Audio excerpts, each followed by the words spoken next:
수술실의 차가운 조명 아래 10명의 의료진이 숨을 죽였습니다. 심장 모니터가 불안정한 리듬을 알리며 날카로운 경고음을 내뱉고 있었죠. 수술대 위 젊은 여성이 누워 있었고 그녀의 생명은 한 사람의 손끝에 달려 있었습니다. 과장님, 심박수가 계속 떨어지고 있습니다. 간호사의 다급한 목소리가 긴장감을 더했습니다. 하지만 수술을 집도하던 의사는 움직이지 않았습니다. 메스를 든 손이 공중에서 멈춰 있었죠. 그의 눈은 환자의 얼굴을 뚫어지게 바라보고 있었습니다. 마치 시간이 멈춘 것 같았습니다. 과장님, 두 번째 외침에도 그는 반응하지 않았습니다. 수술복 너머로 그의 이마에 맺힌 땀방울이 떨어졌습니다. 그것은 수술의 어려움 때문이 아니었습니다. 그의 눈빛은 충격과 혼란으로 가득 차 있었죠. 이 순간을 목격한 의료진 모두가 당황했습니다. 국내 최고의 심장외과 권위자가 수천 건의 수술을 성공시킨 그 냉철한 의사가 왜 갑자기 멈춰 섰을까요? 수술대 위의 환자와 그 사이에는 도대체 어떤 사연이 숨어 있었던 걸까요?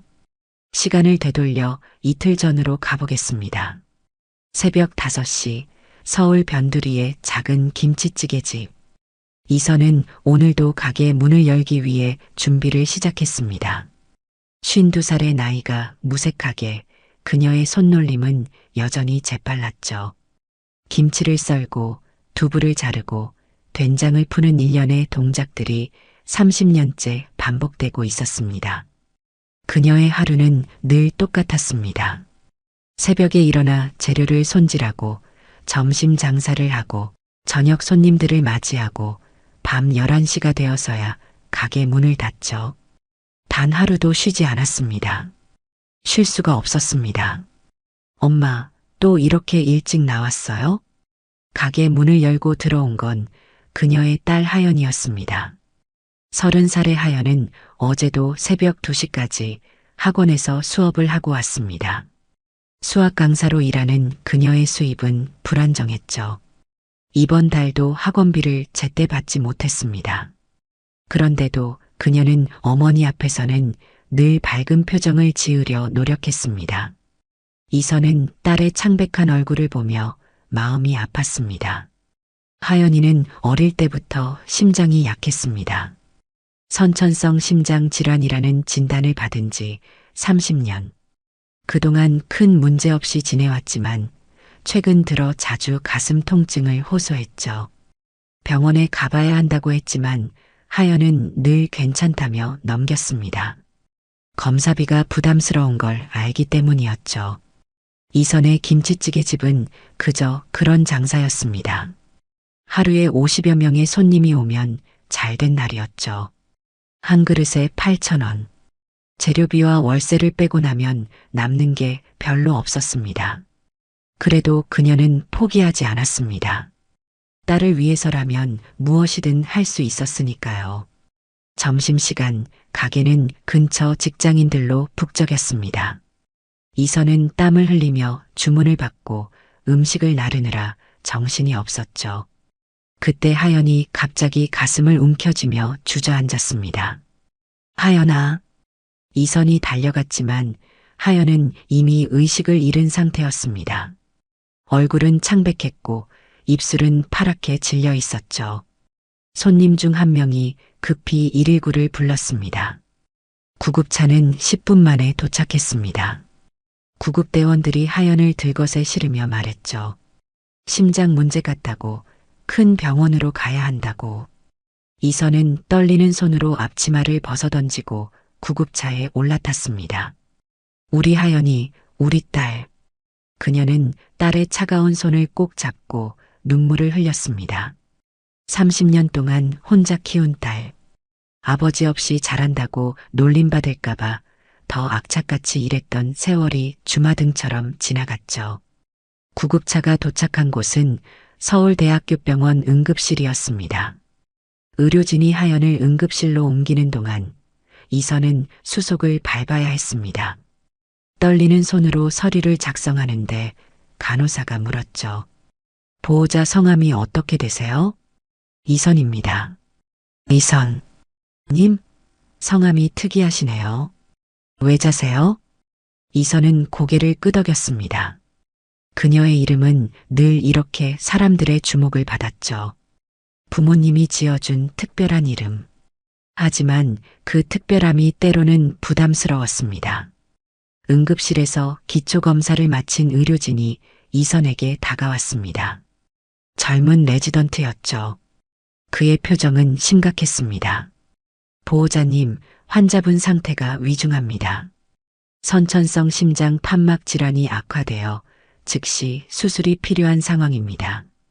저희 병원 흉부외과 과장님께서 직접 집도하실 예정입니다. 이선의 다리에 힘이 풀렸습니다.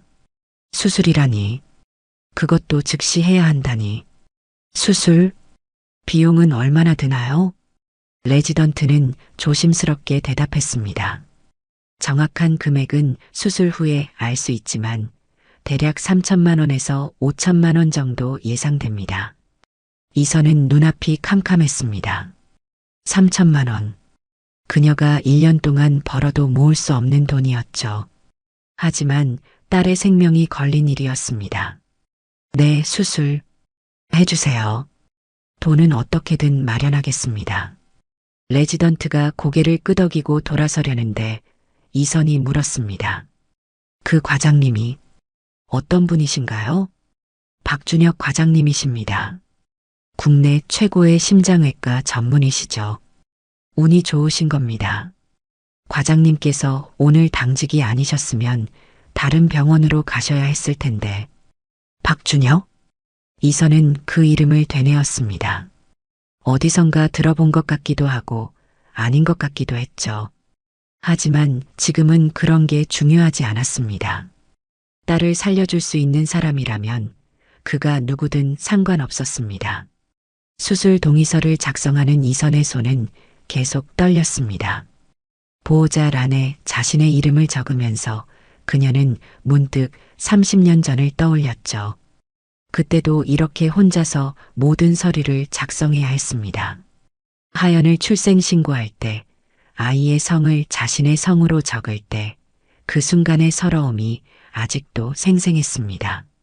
수술실로 향하는 복도에서 이선은 의료진에게 딸을 맡겨야 했습니다. 하연의 손을 놓는 순간 그녀의 눈에서 눈물이 흘렀죠. 엄마가 여기서 기다릴게. 잘 될 거야, 우리 딸. 하연은 희미하게 미소를 지으며 고개를 끄덕였습니다. 스트레처가 수술실 문 너머로 사라지자 이선은 그 자리에 주저앉았습니다. 대기실의 딱딱한 의자에 몸을 기댄 채 그녀는 간절히 기도했죠. 한편 수술실에서는 박준혁이 수술 준비를 하고 있었습니다. 55의 나이에도 그의 손놀림은 젊은 의사들보다 정확했죠. 오늘도 평소와 다를 게 없는 하루였습니다. 아침에 회진을 돌고 오후에 예정된 수술 2건을 마치고 저녁에는 아내와 약속된 모임에 참석할 계획이었죠. 과장님, 응급 환자입니다. 30살 여성, 선천성 심장 판막 질환입니다. 레지던트가 차트를 건네며 보고했습니다. 박준혁은 무심하게 차트를 훑어보았죠. 환자 이름 이하연, 보호자 이선. 그 이름을 보는 순간 박준혁의 손이 잠시 멈췄습니다. 이선이라니 흔하지 않은 이름이었죠. 외자 이름은 더욱 드물었고 하지만 그는 곧 고개를 저었습니다.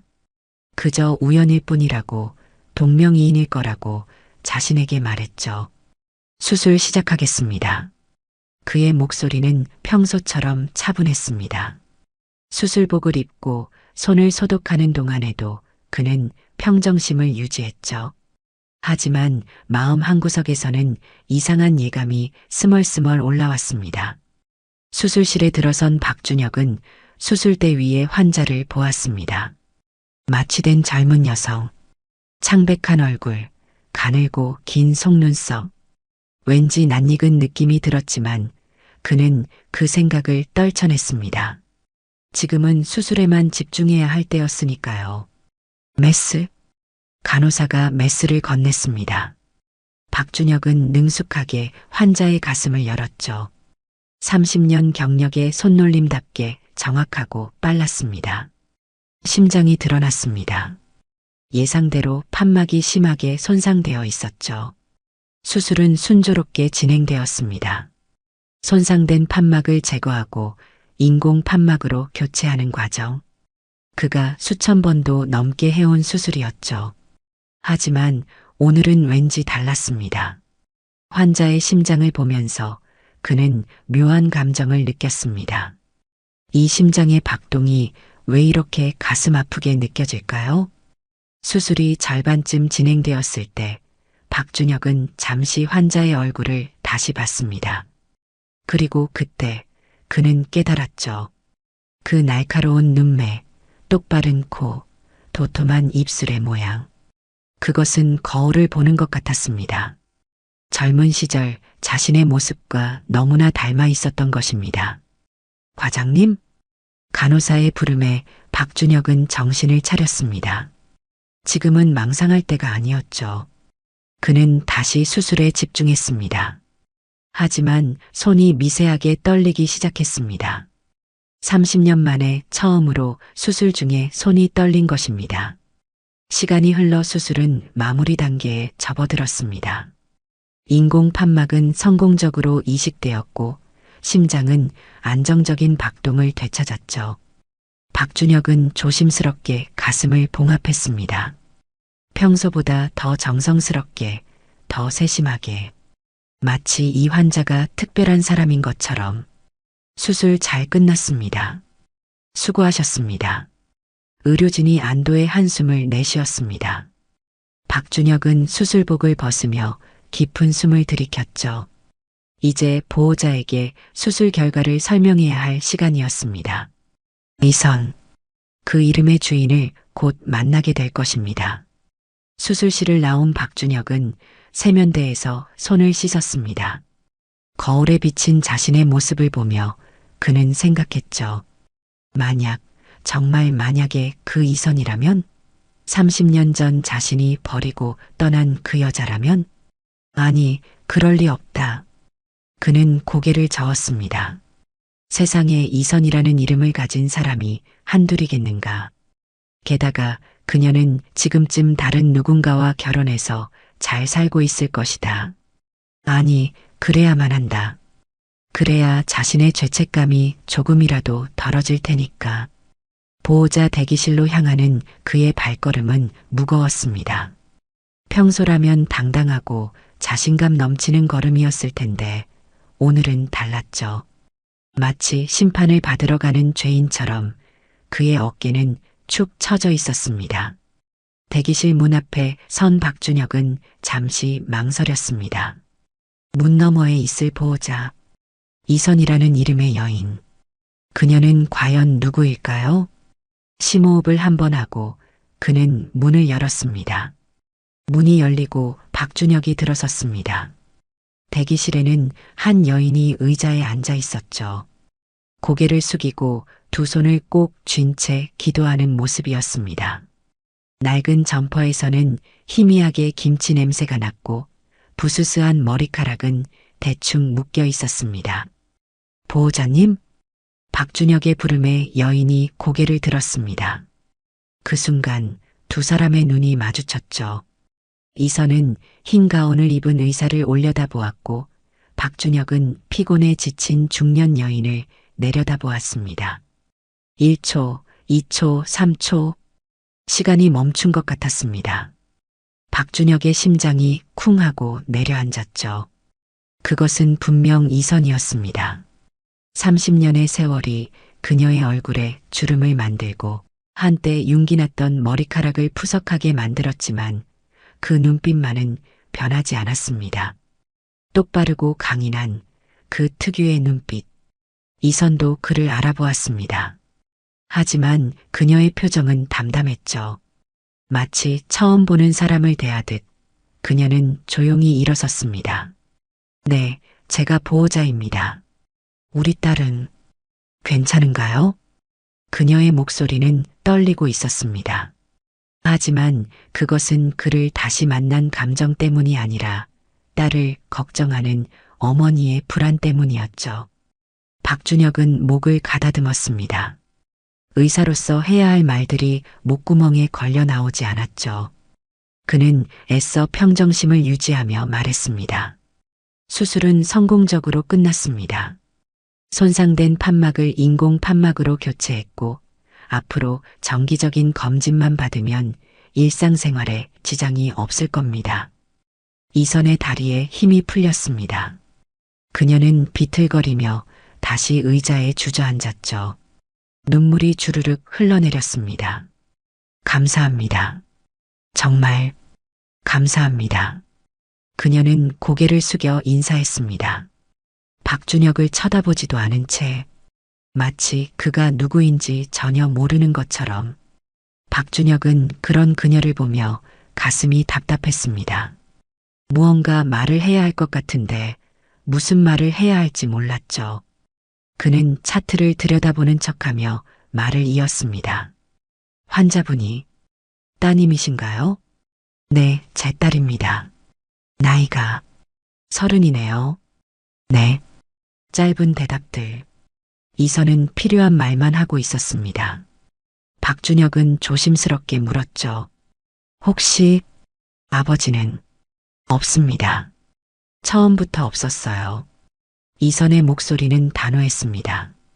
처음부터 없었다. 그 말이 박준혁의 가슴을 후벼 팠죠. 30년 전 그가 떠난 후 이선이 혼자 아이를 낳고 키웠다는 것을 이제야 실감하게 되었습니다. 혼자 키우시느라 고생이 많으셨겠네요. 박준혁이 말했습니다. 이선은 처음으로 그를 똑바로 쳐다보았죠. 그 눈빛에는 말로 표현할 수 없는 감정들이 담겨 있었습니다. 원망인지 분노인지 아니면 그저 무덤덤함인지. 익숙해요. 30년이나 했으니까요. 그녀의 대답은 담담했지만 그 안에는 날카로운 가시가 숨어 있었습니다. 박준혁은 할 말을 잃었죠. 잠시 침묵이 흘렀습니다. 박준혁은 차트를 덮으며 말했습니다. 회복실에서 안정을 취한 후 일반 병실로 옮길 예정입니다. 1시간 후면 면회가 가능할 겁니다. 네, 알겠습니다. 이선이 고개를 끄덕였습니다. 박준혁은 나가려다가 다시 돌아섰죠. 보호자님 성함이 이선 맞으신가요? 외자로? 네, 맞습니다. 특이한 이름이시네요. 그런가요? 저는 그냥 익숙해서. 이선은 여전히 그를 모르는 척했습니다. 박준혁은 더 이상 묻지 못했죠. 그는 대기실을 나왔습니다. 복도를 걸으며 박준혁은 혼란스러웠습니다. 분명 이선이 맞는데 왜 모르는 척하는 걸까? 아니면 정말로 자신을 알아보지 못한 걸까? 30년이면 사람이 많이 변하기는 하지만 그때 간호사가 다가왔습니다. 과장님, 이하연 환자 보호자가 수술비 문의를 하시는데요. 분할 납부가 가능한지 물어보십니다. 박준혁은 멈춰섰습니다. 수술비. 그는 이선의 낡은 옷차림을 떠올렸죠. 김치 냄새가 밴 점퍼, 지친 얼굴, 거칠어진 손. 그녀가 얼마나 힘들게 살아왔는지 한눈에 보였습니다. 얼마나 나왔습니까? 3,800만 원입니다. 박준혁은 잠시 생각했습니다. 그리고 결심했죠. 제가 직접 가서 설명하겠습니다. 다시 대기실로 돌아온 박준혁은 이선이 전화 통화를 하는 모습을 보았습니다. 네, 사장님. 죄송한데 대출 좀 받을 수 있을까요? 네, 가게를 담보로. 네, 알겠습니다. 그녀의 목소리는 간절했습니다. 가게를 담보로 대출을 받으려는 것 같았죠. 박준혁은 가슴이 먹먹했습니다. 자신은 강남의 타워 팰리스를 2채나 가지고 있는데 그녀는 작은 김치찌개집마저 담보로 잡혀야 하는 상황이었던 것입니다. 전화를 끄는 이선에게 박준혁이 다가갔습니다.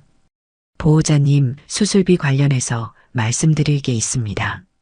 이선이 불안한 눈빛으로 그를 봤습니다. 병원에서 의료비 지원 프로그램이 있습니다. 경제적으로 어려운 분들을 위한 것인데 신청해 보시겠습니까? 이선의 눈이 커졌습니다. 그런 게 있나요? 네, 제가 추천서를 써드리면 상당 부분 감면받을 수 있을 겁니다. 사실 그런 프로그램은 있지만 까다로운 심사를 거쳐야 했죠. 하지만 박준혁은 자신의 영향력으로 어떻게든 통과시킬 생각이었습니다. 이선은 망설였습니다. 자존심이 상했지만 딸을 위해서라면 어쩔 수 없었죠. 정말 가능한가요? 네, 제가 도와드리겠습니다. 그 말에 이선의 눈에서 또 눈물이 흘렀습니다. 그녀는 깊이 고개를 숙였죠. 감사합니다. 정말 감사합니다. 박준혁은 그런 그녀를 보며 마음이 아팠습니다. 한때는 당당하고 자신감 넘치던 법대생 이선.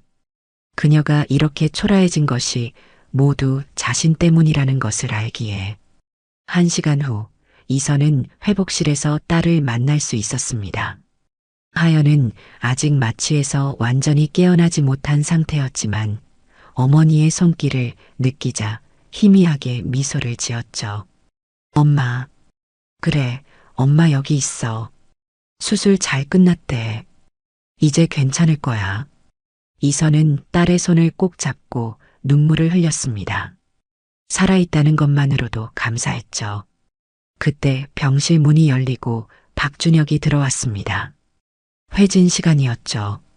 환자 상태 확인하러 왔습니다. 박준혁은 하연의 차트를 보며 맥박과 혈압을 체크했습니다. 그러다가 그는 하연의 얼굴을 자세히 들여다보았죠.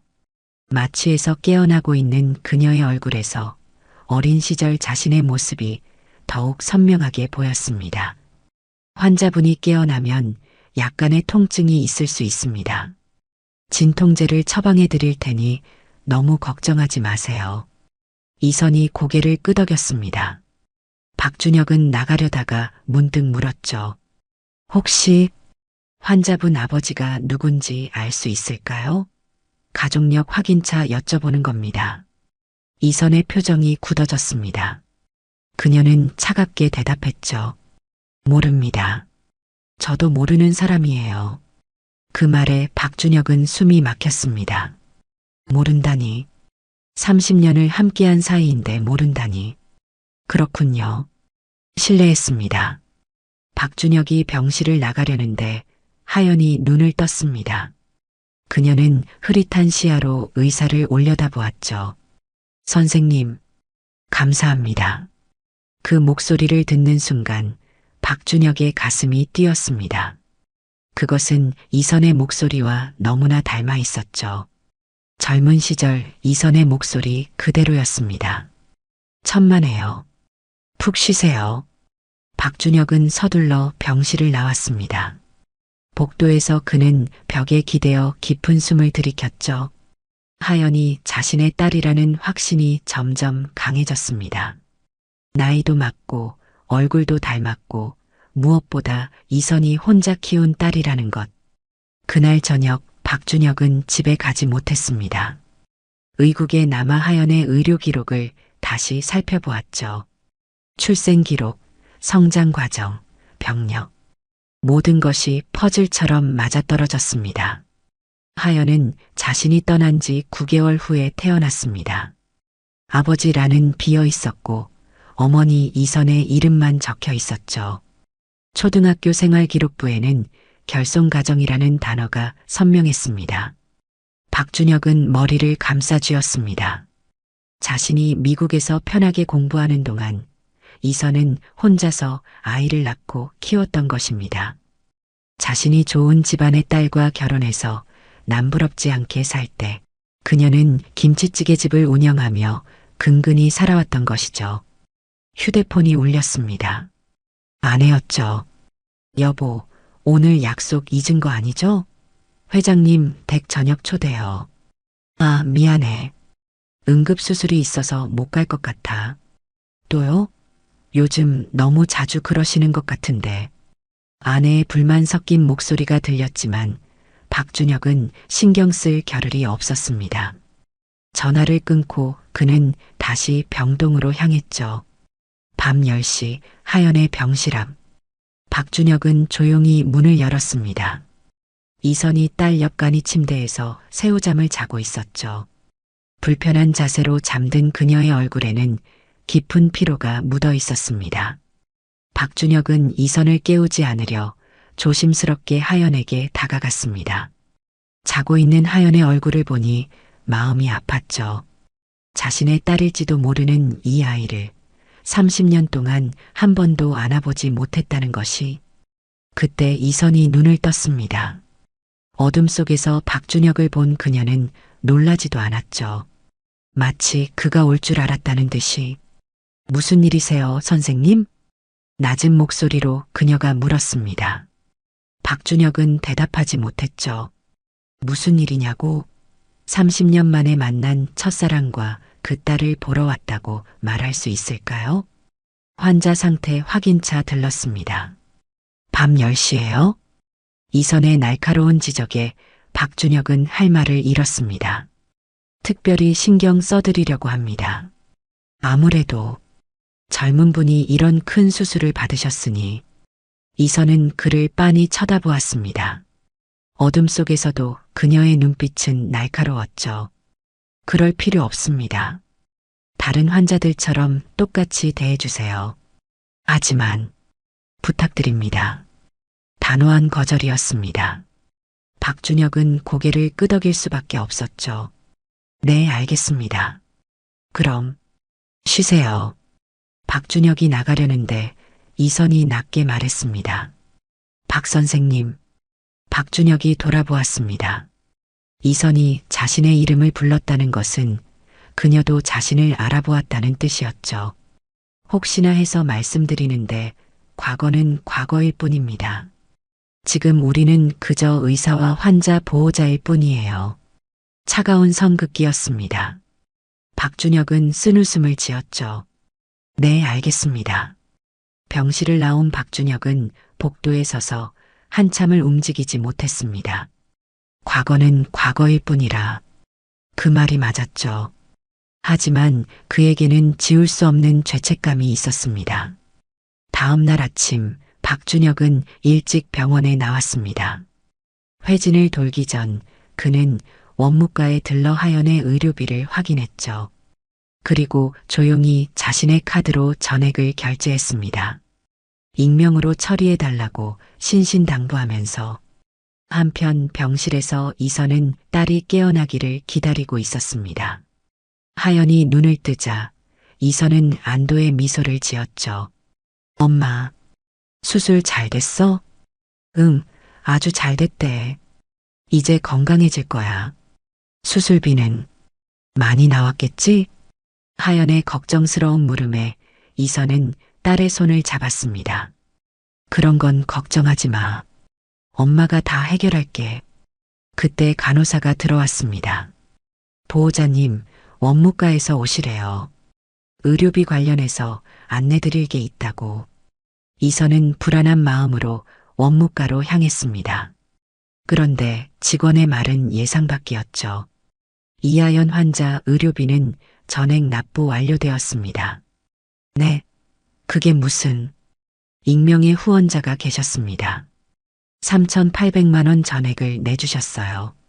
이선은 충격을 받았습니다. 익명의 후원자라니. 그녀는 즉시 누구인지 알 수 있었죠. 이선은 원무과를 나와 복도에 멈춰 섰습니다. 3,800만 원. 그 큰 돈을 누가 낼 수 있겠습니까? 답은 하나뿐이었죠. 그녀는 간호사에게 물었습니다. 박준혁 과장님 계신 곳 좀 알려주시겠어요? 의국 문을 두드리는 이선의 손은 떨리고 있었습니다. 안에서 들어오라는 소리가 나자 그녀는 심호흡을 하고 문을 열었죠. 박준혁은 책상에 앉아 차트를 보고 있었습니다. 이선이 들어온 것을 보고 그는 놀란 표정을 지었죠. 하지만 곧 평정심을 되찾으며 일어섰습니다. 무슨 일이신가요? 이선은 그의 눈을 똑바로 쳐다보았습니다. 의료비를 내신 게 과장님이시죠? 무슨 말씀이신지. 3,800만 원이요. 과장님 아니면 누가 그런 돈을 내겠어요? 박준혁은 부인하려 했지만 이선의 눈빛을 보고 말을 멈췄습니다. 그 눈빛은 30년 전과 똑같았죠. 거짓말을 용납하지 않는 똑바른 눈빛. 의료비 지원 프로그램이 통과된 것뿐입니다. 그런 거짓말 하지 마세요. 이선의 목소리가 날카로워졌습니다. 그녀는 가방에서 봉투를 꺼냈죠. 구겨진 봉투 안에는 현금이 들어 있었습니다. 이건 100만 원입니다. 제가 지금 가진 전부예요. 나머지는 매달 갚아 나가겠습니다. 가게를 팔든 대출을 받든 해서요. 그럴 필요 없습니다. 필요 있어요. 이선이 목소리를 높였습니다. 의국에 있던 다른 의사들이 놀라서 쳐다보았죠. 이선은 심호흡을 하고 목소리를 낮췄습니다.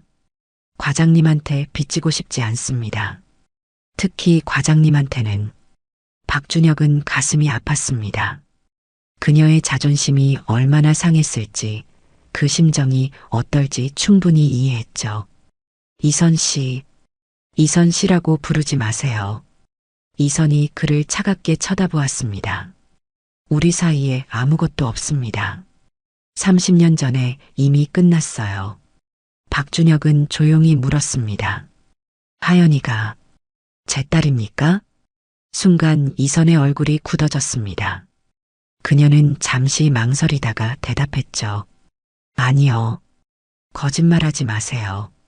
나이도 맞고 얼굴도 제 딸이에요. 과장님과는 아무 상관없는. 이선의 단호한 말에 박준혁은 할 말을 잃었습니다. 하연이는 제가 혼자 낳고 혼자 키웠습니다. 아빠 없이도 잘 자랐어요. 그러니까 이제 와서 아버지 행세 같은 거 하지 마세요. 하지만 과장님께는 가정이 있잖아요. 이선이 박준혁의 손가락을 가리켰습니다. 그곳에는 결혼 반지가 빛나고 있었죠. 아내분이 계시고 자식들도 있으시죠? 그 가정을 소중히 여기세요. 저희는 과장님 인생에 없는 사람들입니다. 박준혁은 반지를 만지작거렸습니다. 그녀 말이 맞았죠. 자신에게는 지켜야 할 가정이 있었습니다. 의대생 큰아들과 고등학생 작은아들, 그리고 자신을 믿고 있는 아내가. 그때 이선이 말을 이었습니다. 그리고 하연이는 모릅니다. 아버지가 누구인지 알 필요도 없어요. 그 애한테 아버지는 처음부터 없었으니까. 미안합니다. 박준혁이 고개를 숙였습니다. 그 말밖에는 할 수 있는 게 없었죠. 미안하다는 말도 하지 마세요. 동정도 연민도 죄책감도 다 필요 없습니다. 그저 모르는 사람처럼 지내주세요. 이선은 봉투를 책상 위에 올려놓고 돌아섰습니다. 문을 나서려는데 박준혁이 물었죠. 그동안 어떻게 지내셨습니까?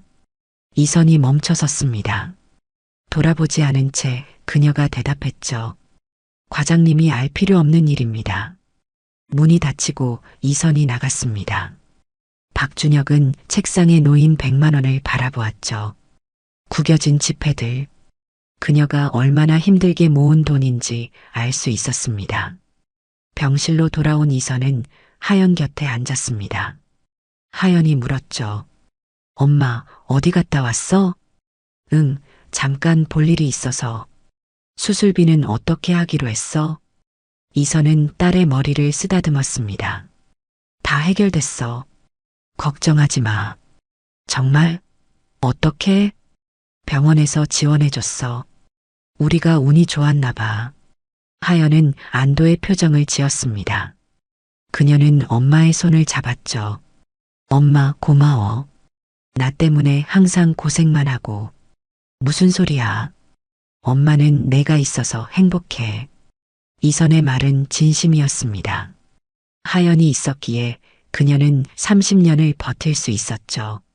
아무리 힘들어도, 아무리 외로워도 딸을 보면 모든 게 괜찮아졌으니까요. 그날 밤 박준혁은 집에 들어가지 못했습니다. 차를 몰고 한강 다리 위에 멈춰섰죠.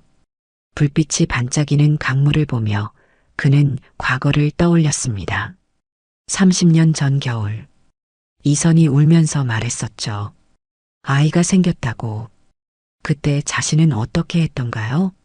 당황하고 두려워하고 결국 도망쳤죠. 부모님 핑계를 대면서 아버지가 미국 병원에 자리를 마련해 주셨어. 나도 어쩔 수 없어. 그게 그가 마지막으로 한 말이었습니다. 이선의 눈물을 외면하고 떠났죠. 그리고 30년이 지나 다시 만났을 때 그녀는 혼자서 딸을 키운 강인한 어머니가 되어 있었습니다. 휴대폰이 울렸습니다. 아내였죠. 여보, 또 어디야? 애들이 아빠 기다리는데. 미안, 곧 들어갈게. 박준혁은 시동을 걸었습니다. 이선 말이 맞았죠. 자신에게는 지켜야 할 가정이 있었습니다. 하지만 가슴 한구석이 계속 아팠습니다. 자신이 모르는 새 자라난 딸 하연. 그 아이를 아버지라고 부를 수도 안아줄 수도 없다는 것이. 일주일이 지났습니다. 하연의 회복은 순조로웠고 퇴원을 앞두고 있었죠. 박준혁은 이선의 부탁대로 다른 환자처럼 대했습니다. 회진 때만 잠깐 들르고 필요한 말만 하고 나갔죠. 퇴원 전날 하연은 병원 복도를 산책하고 있었습니다. 수술 후 처음으로 혼자 걷는 거였죠. 그때 맞은편에서 박준혁이 걸어오는 것을 보았습니다. 과장님, 하연이 밝게 인사했습니다. 박준혁은 멈춰서서 그녀를 바라보았죠. 햇빛을 받은 하연의 얼굴에서 양쪽 볼의 보조개가 선명하게 보였습니다. 이선의 보조개와 똑같았죠. 벌써 혼자 걸으시네요. 회복이 빠르십니다. 네, 과장님 덕분이에요. 정말 감사합니다. 하연이 깊이 인사했습니다. 박준혁은 딸을 앞에 두고도 아무것도 할 수 없는 자신이 한심했죠. 내일 퇴원하신다고 들었습니다. 네, 엄마가 너무 좋아하세요. 병원비도 지원받았다고 하던데 정말 다행이에요. 박준혁은 쓴웃음을 지었습니다. 하연은 아무것도 모르고 있었죠. 과장님, 하나 여쭤봐도 될까요? 네, 말씀하세요. 제가 수술하면서 뭔가 특별한 거라도 있었나요? 간호사님들이 그러는데 과장님이 저한테 특별히 신경 써주신다고. 박준혁은 당황했습니다. 의료진들이 눈치를 챈 모양이었죠.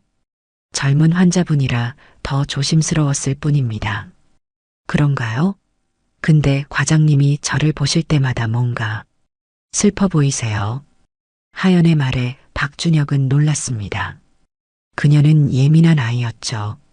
아버지의 감정을 읽어낸 것일까요? 그냥 제 착각이겠죠?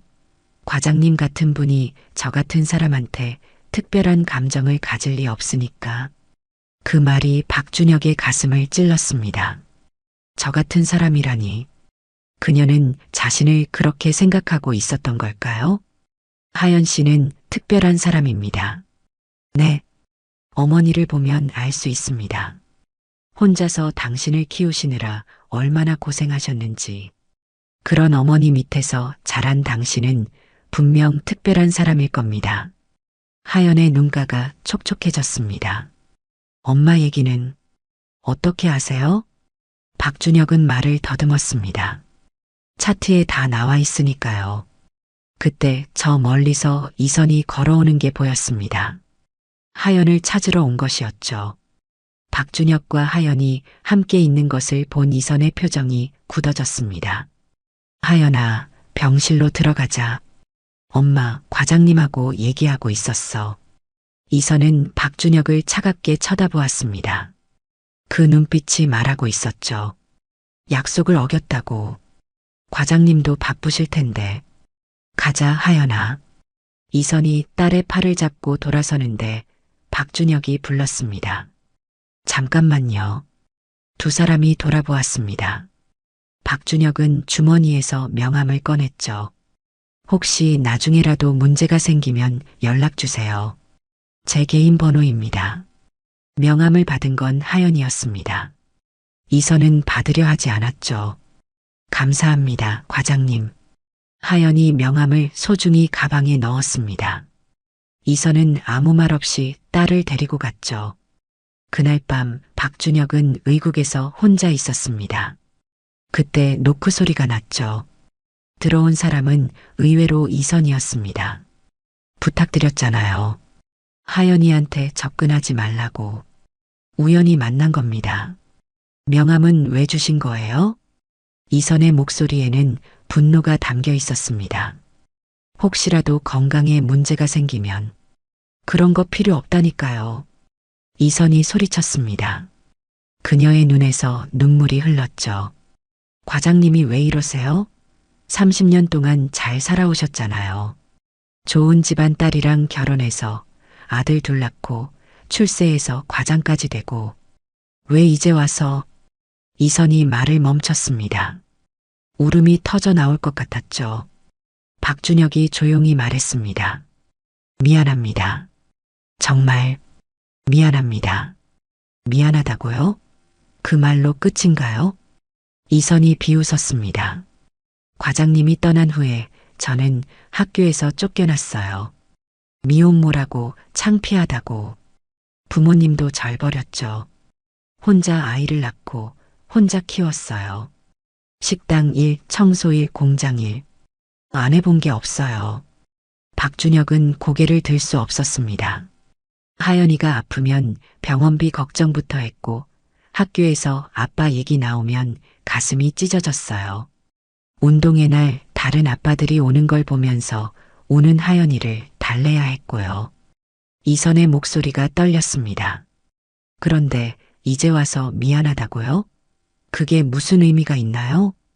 박준혁은 대답할 수 없었습니다. 그녀의 말이 모두 맞았으니까요. 하연이는 과장님을 몰라요. 앞으로도 모를 거예요. 그게 그 애를 위한 거니까. 하지만 친아버지를. 친아버지요? 이선이 차갑게 웃었습니다. 정자 제공자일 뿐이에요. 아버지는 아이를 키우는 사람이 아버지죠. 과장님은 하연이의 아버지가 아니에요. 그 말은 날카로운 칼처럼 박준혁의 가슴을 찔렀습니다. 내일 퇴원하면 다시는 안 볼 겁니다. 과장님도 그렇게 하세요. 원래 인생으로 돌아가세요. 이선이 나가려는데 박준혁이 물었습니다. 하연이가 행복한가요? 이선이 돌아보았습니다. 네, 행복해요. 과장님 없이도 충분히 행복합니다. 문이 닫히고 이선이 사라졌습니다. 박준혁은 의자에 무너져 내렸죠. 그의 눈에서 처음으로 눈물이 흘렀습니다. 30년 만에 처음으로. 퇴원 당일 아침 하연은 짐을 정리하고 있었습니다. 이선은 딸의 옷을 개며 말했죠. 이제 건강해질 거야. 앞으로는 무리하지 말고. 엄마, 근데 정말 신기해. 박준혁 과장님이 나한테 왜 그렇게 잘해주셨을까? 이선의 손이 멈췄습니다. 하연이 계속 말했죠. 간호사님이 그러는데 과장님이 매일 밤 내 상태 확인하러 오셨대. 다른 환자들한테는 안 그러신다는데. 그냥 의사로서 책임감이 있으신 분인가 보지. 이선이 둘러댔지만 하연은 뭔가 이상한 낌새를 느꼈습니다. 엄마, 혹시 과장님이랑 아는 사이야?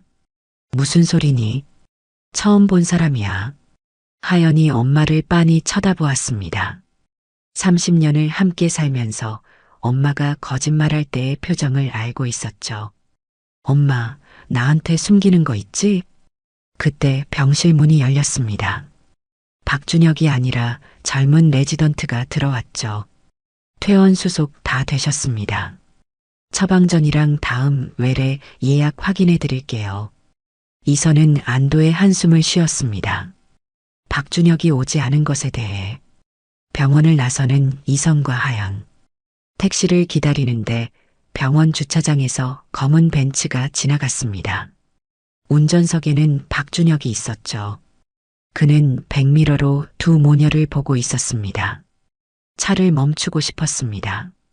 내려서 하연을 한 번만 안아보고 싶었죠. 하지만 그는 그럴 수 없었습니다. 대신 그는 핸들을 꽉 잡고 병원을 빠져나갔습니다. 그로부터 한 달 후, 이선의 김치찌개 집은 여전히 바빴습니다. 점심시간 손님들로 북적이는 가게에서 이선은 구슬땀을 흘리며 일했죠. 그때 입구에 낯선 손님이 들어왔습니다. 정장을 입은 중년 여성이었죠. 고급스러운 옷차림, 명품 가방, 그리고 차가운 눈빛. 그녀는 가게를 둘러보더니 구석 자리에 앉았습니다. 김치찌개 하나요. 이선이 주문을 받으러 가다가 그 여성과 눈이 마주쳤습니다. 순간 이선은 알아차렸죠. 이 여자가 누구인지. 박준혁의 아내였습니다. 어서 오세요. 이선이 담담하게 인사했습니다. 박준혁의 아내 정희주는 이선을 위아래로 훑어보았죠. 사장님이 이선 씨 맞나요? 네, 맞습니다. 잠깐 얘기 좀 할 수 있을까요? 다른 손님들이 있어서 이선은 거절할 수 없었습니다. 그녀는 주방에 잠깐 나간다고 말하고 정희주를 따라 밖으로 나왔죠. 가게 앞 골목, 정희주가 먼저 말을 꺼냈습니다. 단도직입적으로 말하겠습니다. 제 남편하고 어떤 사이세요? 무슨 말씀이신지. 다 알고 있어요. 병원 의료진들 사이에 소문이 파다해요. 남편이 어떤 여자 환자한테 특별히 신경 쓴다고. 이선은 침묵했습니다. 정희주가 계속 말했죠. 30년 전 일도 알아봤어요. 대학 때 사귀었다면서요? 옛날 일입니다. 그 환자가 남편 딸이라는 소문도 있던데. 이선의 눈빛이 날카로워졌습니다. 아닙니다. 제 딸은 과장님과 아무 관계 없어요. 그래요? 그럼 왜 남편이 3,800만 원이나 되는 수술비를 대신 냈을까요? 정희주의 말에 이선은 놀랐습니다. 그녀가 그것까지 알고 있다니. 그리고 왜 매일 밤 병실에 들렀을까요? 왜 태어난 지 한 달이 지났는데도 매일 그 여자 이름을 중얼거릴까요? 정희주의 목소리가 떨렸습니다. 분노와 질투가 섞여 있었죠. 저는 과장님께 아무것도 바라지 않습니다. 수술비도 다 갚을 거고 다시는 안 볼 겁니다. 이선이 단호하게 말했습니다. 정말이에요? 네. 저도 과장님이 가정이 있다는 걸 압니다. 저희 때문에 가정이 깨지는 일은 없을 겁니다. 정희주는 이선을 뚫어지게 쳐다보았습니다. 그리고 한숨을 쉬었죠. 당신이 불쌍해요. 네. 혼자서 아이 키우느라 고생했겠죠. 남편은 편하게 유학 가서 출세하고 좋은 집안 며느리 되고 당신은 혼자서. 정희주의 말에 의외로 동정이 담겨 있었습니다. 그래도 그건 그거고 이건 이거예요. 제 가정을 지키기 위해서라면 뭐든 할 겁니다. 걱정 마세요. 다시는 만날 일 없을 테니까. 이선이 돌아서려는데 정희주가 물었습니다. 그 아이, 정말 남편 딸 아니에요? 이선이 돌아보았습니다. 아니에요. 절대 아닙니다. 거짓말이었지만 이선은 끝까지 부인했습니다. 하연을 지키기 위해서라면 무엇이든 할 수 있었으니까요. 정희주가 떠나고 이선은 가게로 돌아왔습니다. 손님들이 기다리고 있었죠. 그녀는 아무 일 없었다는 듯이 일을 계속했습니다. 그날 밤 박준혁은 집에 들어오자마자 아내의 차가운 시선을 마주했습니다. 오늘 그 여자 만났어요. 박준혁이 놀랐습니다. 뭐? 이선 씨요. 김치찌개집 하는. 정희주가 소파에 앉으며 말했습니다. 불쌍하더라고요. 혼자서 아이 키우고 김치찌개집이나 하고. 박준혁은 아무 말도 할 수 없었습니다. 그래도 한 가지는 확실히 했어요. 다시는 안 만날 거라고. 희주야, 당신도 그래야 해요. 과거는 과거예요. 우리 아이들 생각해요. 큰애는 이제 곧 의사가 될 거고 작은애도 대학 갈 나이예요. 박준혁은 고개를 끄덕였습니다. 아내 말이 맞았죠. 그에게는 지켜야 할 가정이 있었습니다. 하지만 그날 밤 박준혁은 잠을 이룰 수 없었습니다. 하연의 얼굴이 자꾸 떠올랐죠. 자신을 닮은 눈매, 이선을 닮은 보조개. 자신의 딸인데도 딸이라고 부를 수 없는 아이. 그리고 이선. 30년 동안 혼자서 모든 걸 감당한 여자. 자신 때문에 인생이 완전히 바뀐 여자. 용서를 구하고 싶었지만 그럴 자격조차 없는 자신이 한심했습니다. 3개월이 지났습니다. 하연은 완전히 회복되어 다시 학원 강사로 일하고 있었죠. 어느 날 저녁 수업을 마치고 나온 하연은 학원 앞에 서 있는 한 남자를 보았습니다. 박준혁이었습니다. 과장님? 하연이 놀라서 다가갔습니다. 박준혁은 초췌해 보였죠. 넥타이도 풀려 있고 평소의 단정함은 온데간데 없었습니다. 하연 씨, 잠깐 시간 있으신가요? 네, 네. 근데 여긴 어떻게? 죄송합니다. 그냥 한 번만 보고 싶어서. 박준혁의 목소리에는 간절함이 묻어 있었습니다. 하연은 뭔가 이상함을 느꼈지만 근처 카페로 함께 갔죠. 카페에 앉은 두 사람. 박준혁은 한참을 말없이 하연을 바라보았습니다. 딸의 얼굴을 눈에 담듯이. 과장님, 무슨 일 있으세요? 얼굴이 안 좋아 보이시는데.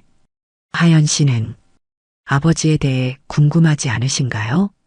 갑작스러운 질문에 하연이 놀랐습니다. 왜 갑자기 그런 걸? 그냥 궁금해서요. 하연은 잠시 생각하다가 대답했습니다. 어릴 때는 궁금했어요. 왜 나한테는 아빠가 없을까? 아빠는 어떤 사람일까? 그런데 크면서 알았죠. 엄마가 얼마나 힘들게 저를 키웠는지. 그때부터는 궁금하지 않았어요. 박준혁의 눈가가 붉어졌습니다. 미워하지 않나요? 자신을 버린 사람을. 글쎄요. 미워할 대상이 없는데 어떻게 미워하겠어요? 그 사람은 제 인생에 없는 사람인걸요. 그 말이 박준혁의 가슴을 찔렀습니다. 하지만 가끔 생각해요. 그 사람도 나름의 사정이 있었겠죠. 어쩔 수 없는 이유가 있었을 거예요. 하연의 말에 박준혁은 고개를 들었습니다. 그렇게 생각하세요? 네. 엄마는 절대 말 안 하시지만 아마 서로 사랑했을 거예요. 그게 아니면 저를 낳지 않았겠죠. 뭔가 피치 못할 사정이 있었을 거라고 그렇게 생각하면 마음이 편해요. 박준혁은 눈물을 참기 힘들었습니다. 딸이 이렇게 마음이 넓은 아이로 자랐다니. 그때 하연의 핸드폰이 울렸습니다. 엄마였죠. 네, 엄마. 지금 집에 가고 있어요. 네, 걱정 마세요. 전화를 끄는 하연이 일어섰습니다. 과장님, 저 가봐야 해요. 엄마가 기다리세요. 하연 씨. 박준혁이 불렀습니다. 하연이 돌아보자 그는 주머니에서 봉투를 꺼냈죠. 이건 학원 강사 월급으로는 힘드실 것 같아서 그냥 후원이라고 생각하세요. 하연은 봉투를 받지 않았습니다. 과장님, 이거 받을 수 없어요. 이미 수술비도. 제발 받아주세요.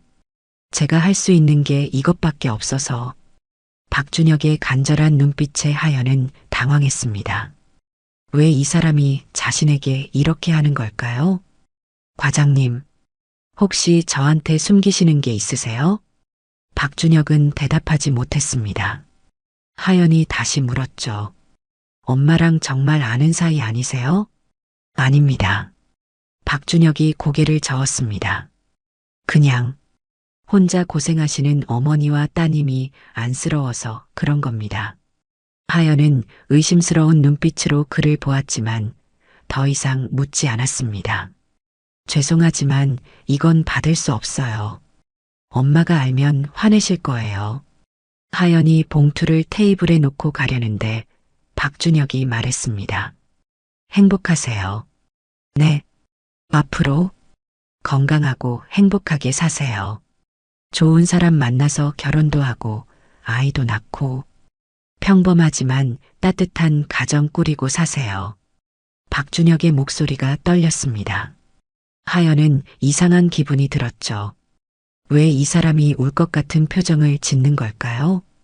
과장님도 행복하세요. 하연이 인사하고 카페를 나갔습니다. 박준혁은 창문으로 멀어지는 딸의 뒷모습을 바라보았죠. 이것이 마지막이 될 것 같았습니다. 그때 카페 문이 다시 열렸습니다. 이선이 헐레벌떡 들어왔죠. 하연에게 전화를 받고 달려온 것이었습니다. 왜 하연이를 만났어요? 이선의 목소리에는 분노가 담겨 있었습니다. 죄송합니다. 그냥 한 번만 보고 싶어서 약속했잖아요. 다시는 안 만난다고. 알아요. 이제 정말 안 만날 겁니다. 운명의 시작 1994년 3월. 대학가의 벚꽃이 만개한 3월 말. 도서관은 새학기 첫 시험을 준비하는 학생들로 가득했습니다. 법학과 2학년 이선은 묵직한 헌법교과서를 안고 3층으로 올라갔죠. 계단을 오르며 그녀는 작게 한숨을 쉬었습니다. 또 자리가 없겠지. 예상은 적중했습니다. 300여 개의 좌석이 모두 차 있었죠. 이선은 포기하고 돌아서려다가 창가 쪽에서 누군가 손을 드는 것을 보았습니다. 여기요. 여기 앉으세요. 목소리의 주인공은 흰 가운을 걸친 의대생이었습니다. 짙은 눈썹 아래 날카로운 눈매 하지만 웃을 때는 아이처럼 순수해 보이는 얼굴. 본과 2학년 박준혁이었죠. 이선이 머뭇거리자 준혁은 이미 옆자리에 놓인 자신의 가방을 치우고 있었습니다. 저 괜찮은데. 에이, 혼자 두 자리 차지하고 있기도 미안했어요. 어서 앉으세요. 준혁의 밝은 미소에 이선도 모르게 미소를 지었습니다. 양쪽 볼에 깊게 패인 보조개가 선명했죠. 준혁은 그 보조개를 보는 순간 가슴이 이상하게 뛰는 것을 느꼈습니다. 이선이 자리에 앉자 준혁은 슬쩍 그녀의 책 표지를 봤습니다. 헌법총론. 그가 작게 휘파람을 불었다가 도서관이라는 걸 깨닫고 헛기침을 했죠. 법대생이시구나. 작은 속삭임이었습니다. 이선이 고개를 끄덕였죠. 의대생이시네요? 네, 본과 2학년이에요. 법대는? 저도 2학년이에요. 두 사람은 서로를 보며 미소를 지었습니다. 같은 학년이라는 작은 공통점이 왜 그렇게 반가웠을까요? 도서관의 정적 속에서 두 사람은 각자의 공부를 시작했습니다. 하지만 준혁은 집중이 안 됐죠. 자꾸만 옆자리에 이선이 신경 쓰였습니다.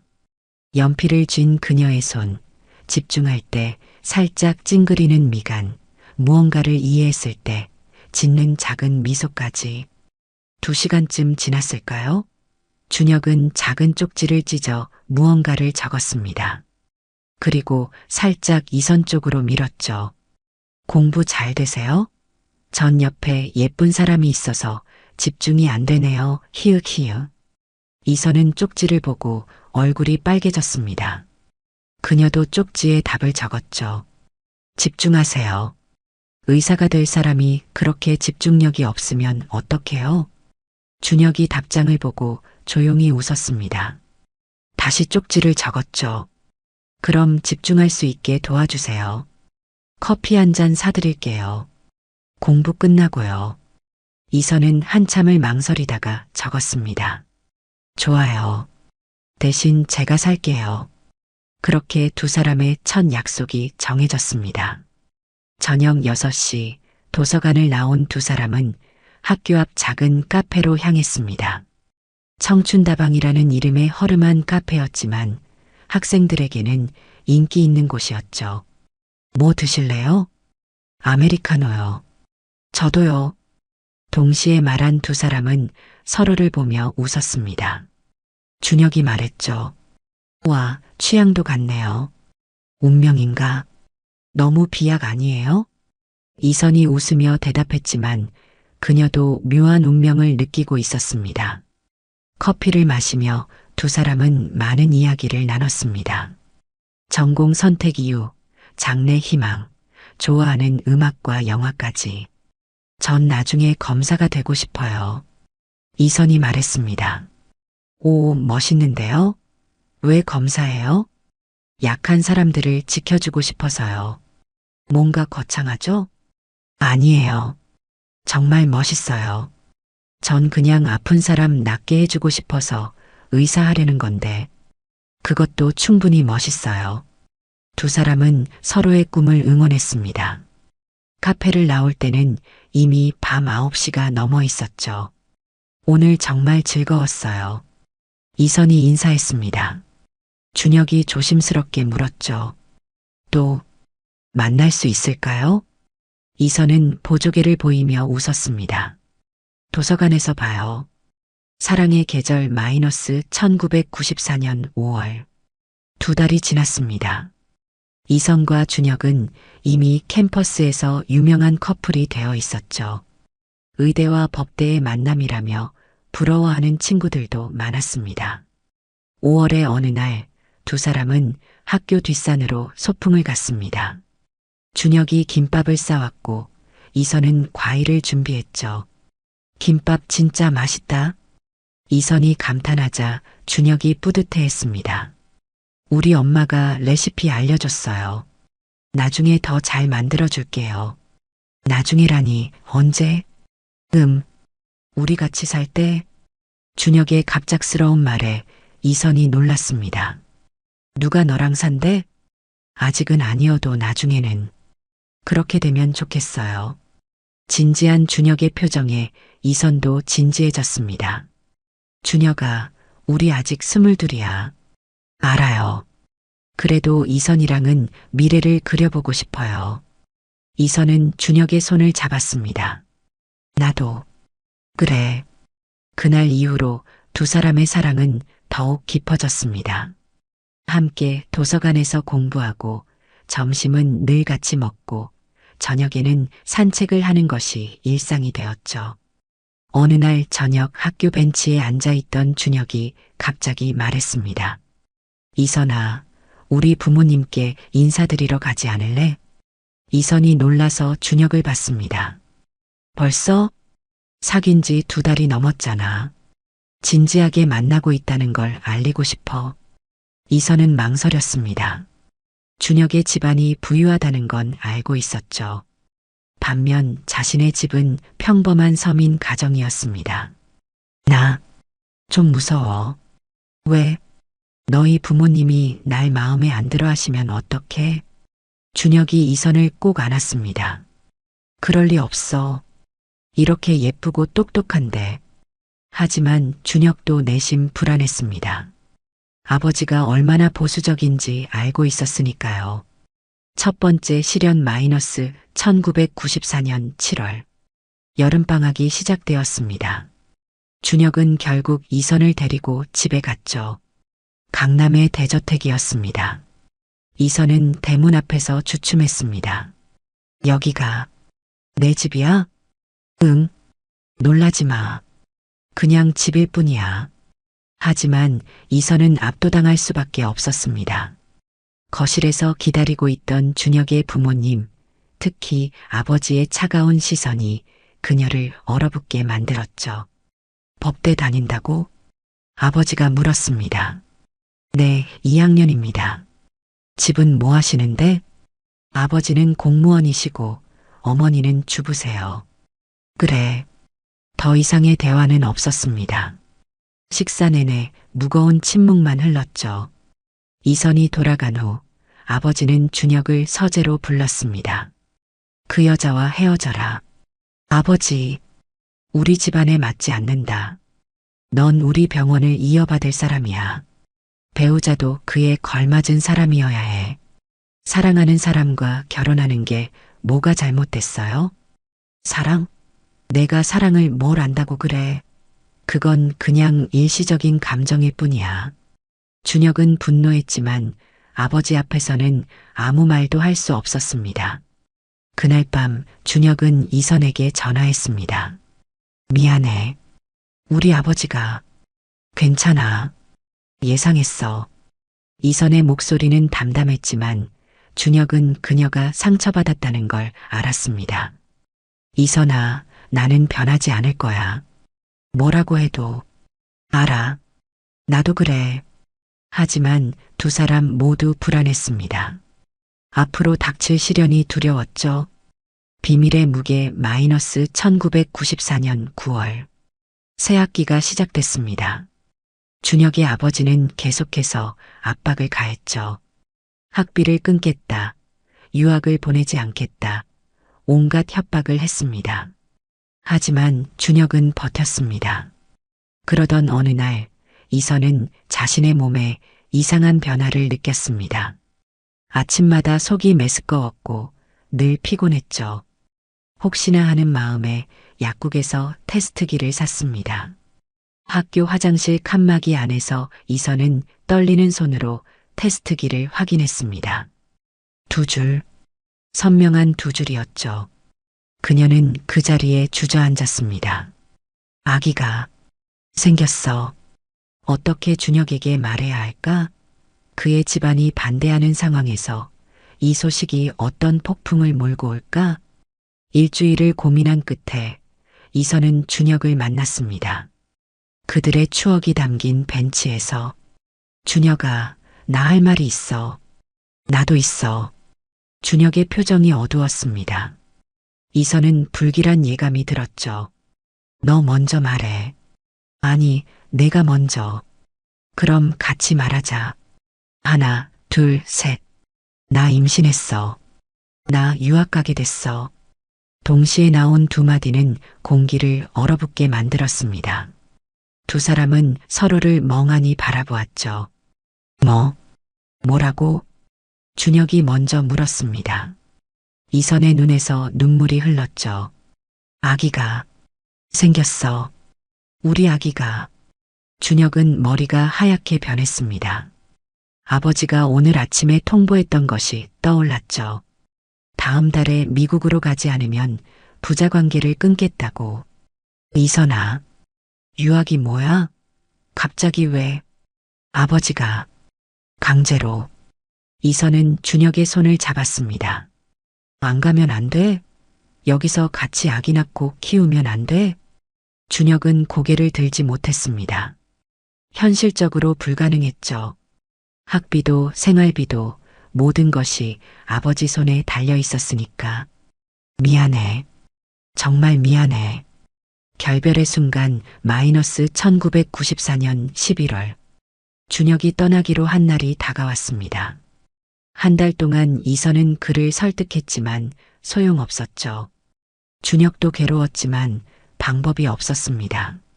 마지막 만남은 한강 다리였습니다. 찬바람이 불던 저녁, 두 사람은 난간에 기대어 서 있었죠. 아기 이름은 뭐로 할까? 이선이 갑자기 물었습니다. 준혁이 놀라서 그녀를 봤죠. 나을 거야? 당연하지. 우리 아기인데. 혼자서 어떻게 할 수 있어. 나 강하거든. 이선이 억지로 웃었습니다. 보조개가 슬프게 패였죠. 딸이면 하연이 어때?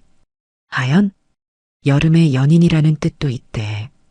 우리가 가장 행복했던 계절이 여름이었잖아. 준혁의 눈에서 눈물이 흘렀습니다. 좋아. 하연이. 예쁜 이름이다.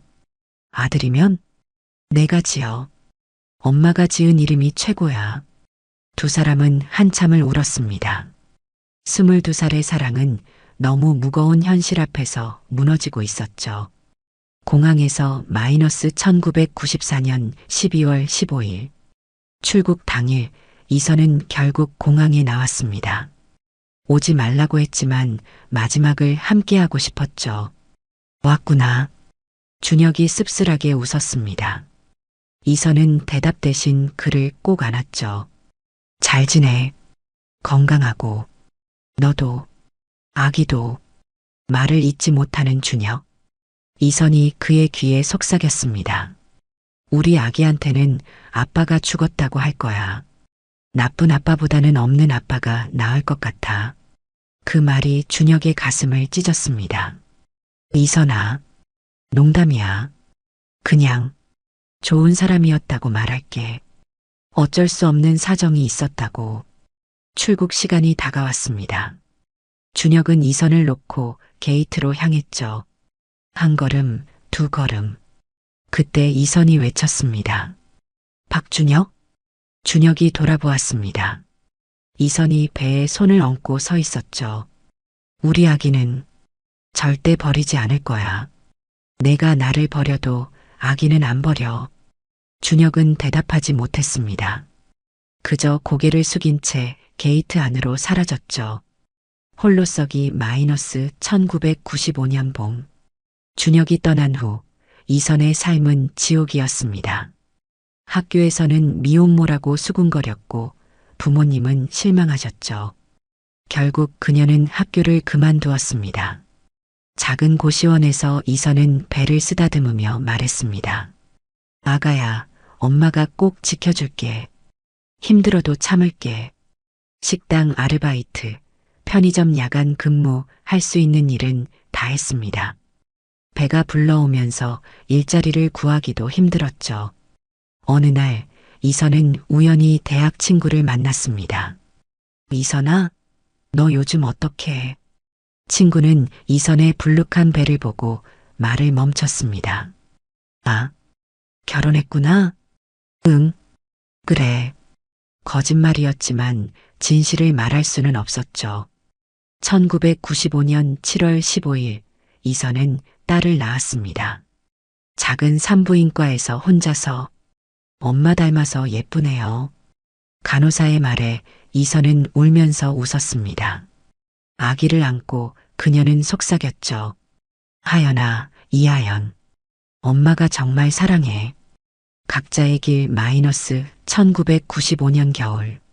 미국의 병원에서 준혁은 로봇처럼 살았습니다. 아침부터 밤까지 일하고 공부하고 잠들 때마다 이선과 아기 생각이 났지만 연락할 수 없었죠. 어느 날 한국에서 온 친구가 소식을 전했습니다. 이선이 애 낳았대. 딸이래. 준혁은 숨이 막혔습니다. 그래, 잘 지내? 모르겠어. 학교 그만두고 연락 끊겼대. 그날 밤 준혁은 편지를 썼습니다. 이선아, 이 편지는 붙이지 못할 거야. 하지만 쓰지 않고는 견딜 수 없어. 딸을 낳았다고 들었어. 하연이, 우리가 정한 이름이구나. 미안해. 1000번 만번 미안해. 언젠가 내가 떳떳한 사람이 되면 그때 용서를 구할게. 부디 건강하고 행복해야 해. 우리 딸도 사랑해. 영원히. 한국에서 이선도 일기를 썼습니다. 하연이가 오늘 처음 웃었다. 준혁을 닮은 눈으로. 보고 싶다고 아빠 어디 있냐고 물으면 뭐라고 대답해야 할까? 미워하려고 해도 안 된다. 그가 없었다면 이 아이도 없었을 테니까. 하연아, 엄마가 아빠 목까지 사랑해 줄게. 마지막 편지 마이너스 1996년 봄. 준혁은 결국 편지를 보냈습니다. 이선의 부모님 집 주소로. 이선에게 이 편지가 내게 전달될지 모르겠어. 딸은 잘 크고 있니? 내가 할 수 있는 게 없어서 미안해. 동봉한 돈을 받아줬으면 좋겠어. 거절하지 마. 이것마저 못하면 난 정말 죽을 것 같아. 언젠가는 꼭 찾아갈게. 그때까지 건강해야 해. 하지만 편지는 반송됐습니다. 이선의 가족도 이사를 간 것이었죠. 이선은 작은 김치찌개 집에서 일하며 하연을 키웠습니다. 사장 할머니가 아기를 봐주시며 말했죠. 애 아빠는 어디 있어? 돌아가셨어요. 어머, 젊은 사람이. 네. 사고로 거짓말이 편해졌습니다. 진실보다 거짓이 더 편할 때가 있다는 걸 알게 됐죠. 30년 후를 향하여 마이너스 에필로그. 시간은 빠르게 흘렀습니다. 준혁은 미국에서 전문의가 되고 한국에 돌아와 결혼했습니다. 아버지가 정해준 재벌가 딸과 아들 둘을 낳고 성공한 의사가 됐지만 가슴 한구석은 늘 비어 있었죠. 이선은 김치찌개집을 인수해서 운영했습니다. 하연이 자라면서 점점 준혁을 닮아가는 걸 보며 웃기도 울기도 했죠. 엄마, 아빠는 정말 어떤 사람이었어? 10살이 된 하연이 물었을 때 이선은 이렇게 대답했습니다. 좋은 사람이었어. 엄마를 많이 사랑했고 너를 만나지 못한 걸 가장 슬퍼했을 거야. 보고 싶어. 엄마도. 그로부터 20년이 더 흘렀습니다. 그리고 2024년 서울대학교 병원 수술실. 박준혁은 수술대 위에 환자를 보고 멈춰 섰습니다. 차트에 적힌 이름. 이하연. 보호자 이선. 30년 만의 재회가 이렇게 시작될 줄은 아무도 몰랐죠. 수술실의 그 떨림은 30년 전 공항에서의 떨림과 똑같았습니다. 사랑했지만 지키지 못한 사람들. 이제는 의사와 환자 보호자로 만난 그들. 운명은 참으로 잔인하면서도 자비로웠습니다. 그들에게 다시 만날 기회를 준 것일까요? 아니면 더 큰 아픔을 주기 위함일까요? 박준혁은 메스를 들고 생각했습니다. 이번에는 꼭 지킬게. 내 딸을. 30년 전 그 겨울, 22살의 청춘들이 헤어졌던 공항. 30년 후 이 겨울, 그들은 다시 만나 또다시 헤어질 운명. 하지만 이번에는 달랐습니다. 서로를 용서하고 이해하고 각자의 자리에서 행복을 찾아가는 법을 배웠으니까요. 사랑은 때로 이루어지지 않아도 영원합니다. 1994년 그 겨울의 사랑이 그랬듯